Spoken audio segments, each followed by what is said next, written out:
Good afternoon, music world. John here from What's Spinning, here tonight to chat about this latest record from Tune Yards. It's called Better Dreaming. Now, if you're not aware, Tune Yards are the very eclectic art pop duo of Merrill Garbus, as well as Nate Brenner. They've been at it since the early 2010s, and my thoughts on the duo have been a little all over the place. Their Bird Brains debut, certainly not for me. I mean, the album's full of ideas, but it's also clunky and awkward, and the lengths to get to the end of those ideas is a little rough. Their follow-up, though, Who Killed, definitely was a lot more my speed. I was a lot more interested in Merrill's vocals on this album, which, honestly, her vocals, I kind of have to be in the mood for.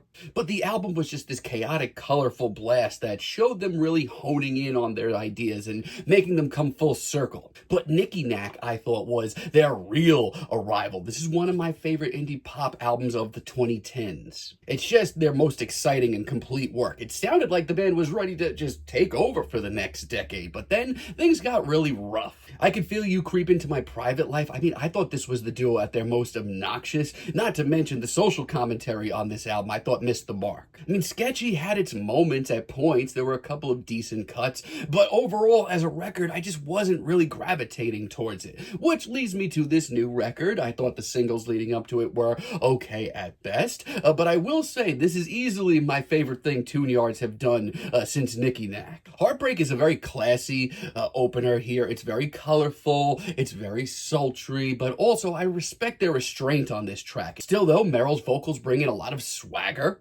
The heart here really shines through, and while it's a laid-back track, it's very bluesy and very broken. It's a dreary track that just sounds like a very hushed call to arms. It's a strong start. I also really like Swarm. This one's a lot more upbeat. This to me is that classic Tune Yards sound. I mean, it's just so colorful. It's so vibrant. Merrill just sounds like she's conducting her funky little orchestra. Also, really love the layered production here. This thing is slick. Merrill's performance is both bold and commanding, and the hook here is an absolute earworm. Limelight also. This one's funky. That bass line that rolls in, whew, it's hot. The group vocals are a blast, and Merrill alone on this track just sounds so confident and cool. It's honestly just a really great performance from her all around. As a matter of fact, Limelight as a single may be the most I've remembered a Tune Yards single in a decade. Unfortunately, though, not everything really lands here. Never Look Back, this one drags. The instrumental goes nowhere, there's no progression, and Merrill sounds half asleep. Now, Suspended definitely has some bite in the vocal delivery. There's definitely some urgency,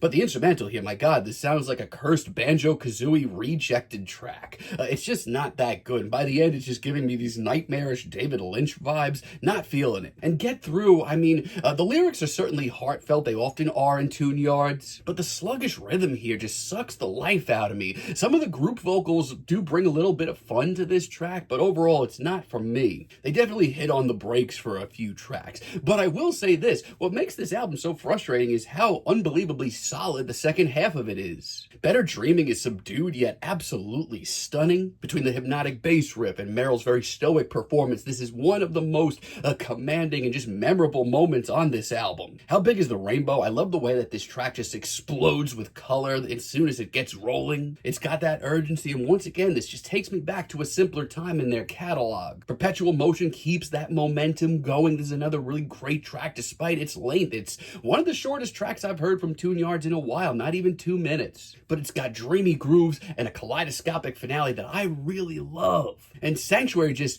ends this album off with this dizzying array of emotions and colors. It's actually a real gut punch. It's dizzying and wild to hear, but man, is it ever exciting. I mean, yeah, this isn't the most concise thing from Tune Yards, but let me tell you, this is the most I've enjoyed an album from them since Nikki Nack years ago. It shows them really getting focused and kind of getting into the little details that makes their music stand out from other projects in these genres. Yeah, it's not perfect, and there's some moments where I was falling asleep, but my eyes are definitely glued back in their direction. I'm feeling a very decent 7 on this album, but let me know what you all think down below. If you liked the video, be sure to give us a like, give us a subscribe. If you're feeling froggy, hit that notification bell, and let me know down below what you would like for me to chat about in the future. And until next time, have a great day, friends.